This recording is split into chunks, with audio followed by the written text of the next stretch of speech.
মহসিন ভাই 3 বছরের সময় ইন্টিগ্রেট করে গেছেন। আমরা বলি ইন্না লিল্লাহি ওয়া ইন্না ইলাইহি রাজিউন।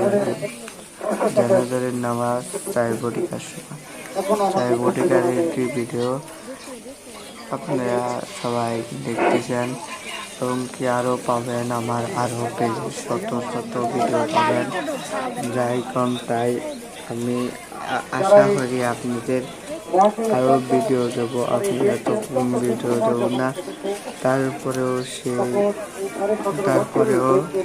সেই মানুষটা অনেক ভালো থাকে, জীবনে কাউকে জ্বালায় নাই, কোনো দোষ করে নাই, কোনো অপরাধ করে নাই।